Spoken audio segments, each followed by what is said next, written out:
This week, I'm reading a fantasy novel that I picked up on my Kindle mostly because it was 99 cents and the plot sounded at least vaguely interesting.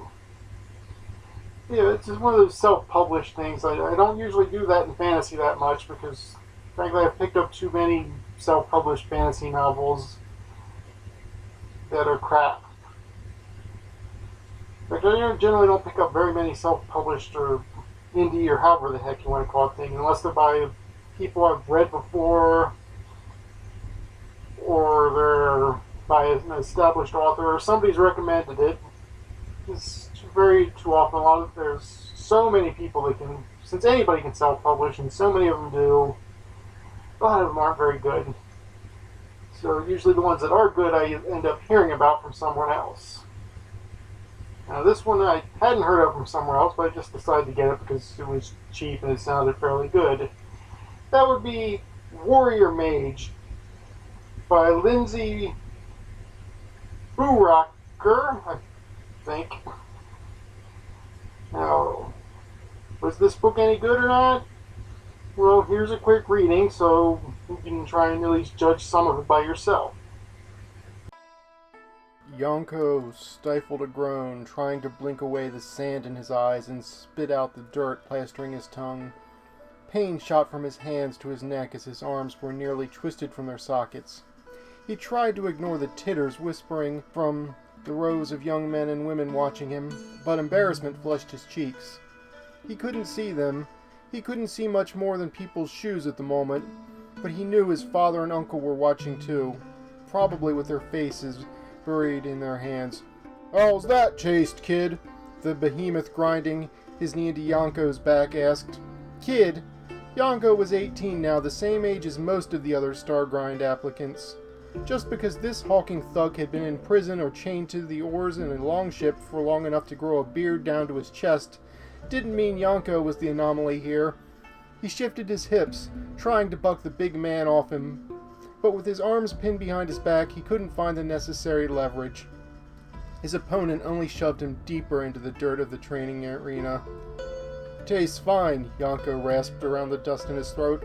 "A little nutrient depleted, perhaps, but nothing some enchanted compost wouldn't help." Okay, now, that wasn't bad. Some good action and stuff in there. Yeah, I mean, it's not a bad book at all, really. The only real problem I had with it is that the main character is a moron. And despite what the reading sounds like, he's not really a smart-mouthed moron, he's just a moron. And seriously, whenever he comes up with a plan in the book, you can be sure he's going to screw things up somehow and make everything worse. And he's not really all that good at his magic, or at least not very creative in his use of it. And I'm also, I don't really like that name. I mean, Yanko. I don't know why, but every time his name is mentioned, it makes me think of Yakko Warner from the Warner Brothers. Or possibly Weird Al Yankovic. Or maybe some unholy union of the two. And yeah, I know it's a real actual name. From what I can tell from searching online, it's either Slavic or Spanish in origin, I guess. I came up with Slavic and Spanish pronunciations for it, so I assume it's one of the two. But that is also kind of weird because the naming conventions for the country it comes from are kind of weird. I mean, the family names sound vaguely Native American-y, with things like Sly Fox and that kind of stuff. And he's got a brother named Falcon. So, that makes it sound like it's vaguely Native American-y, but Yanko definitely doesn't sound it. But then again, I live in America where you get all kinds of weird names, so who am I to judge? Maybe this country has a tradition of giving people all kinds of names. But anyway, the plot is basically this. Yanko's family has been dishonored. Her mother was a pirate. I mean, she is a pirate now. Before she was a pirate, she used to be a warrior mage. And for some reason, she abandoned her family and her responsibilities and everything, and took off to the high seas for reasons that are never explained, because even though she's mentioned in just about every freaking chapter, she doesn't actually show up in this book for some reason. I assume she's going to be a major player in the second book, which, I don't know, I'll read that eventually, I guess, and find out. But really, as often as she's mentioned in this one, she should have really turned up in this book. After he tries to join the Warrior Mage school, Yanko, completely fails at it miserably because he's an idiot. And so he goes back to working at his family's salt mine because they're some sort of lords or something. They run a salt mine for the great chief. And, the salt mine gets attacked, and the only one who escapes is him and a female artist who was sculpting some artwork on the caves in the salt mine for some reason. I don't know. And basically she's always teasing him, and he's too stupid to realize it's pretty much flirting because he's a total freaking moron. And, they're the only two who survive the attack, and then his brother shows up half dead to give him a message from the prince, who tells him that he's supposed to go on a quest to find some golden lodestone that will lead to a hidden continent that some people on an island had originally come from, and so he has to go on a quest to find the golden lodestone, and I don't know why, because he's a total moron, and his magic isn't that impressive, and really the prince could have probably gotten somebody better. I almost think that this whole thing is supposed to be some kind of weird distraction.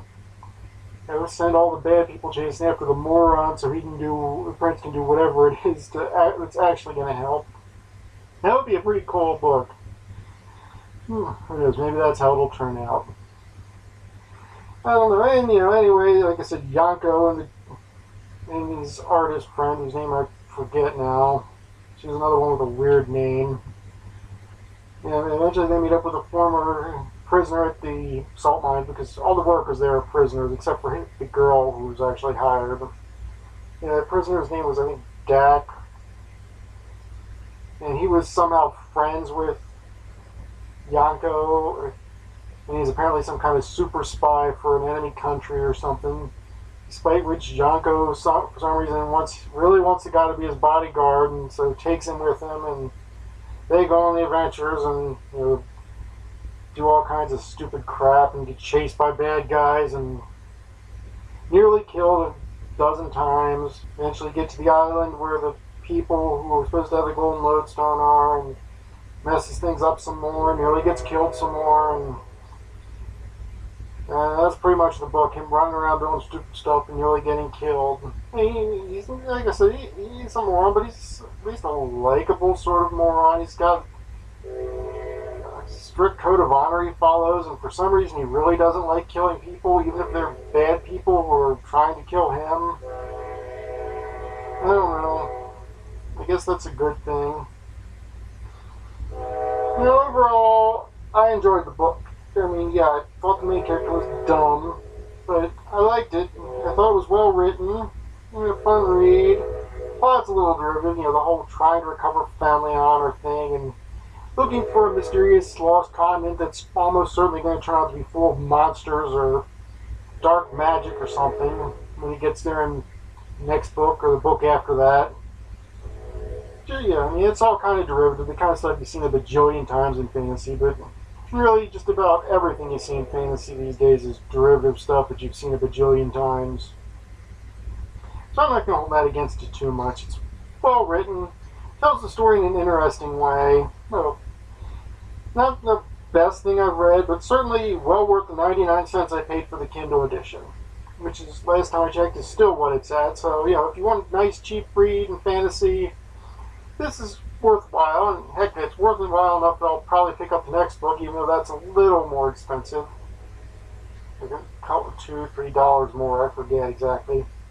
Pick it up eventually, and I recommend this book to anybody that likes fantasy and has a Kindle and wants to get a cheap book read that's pretty good.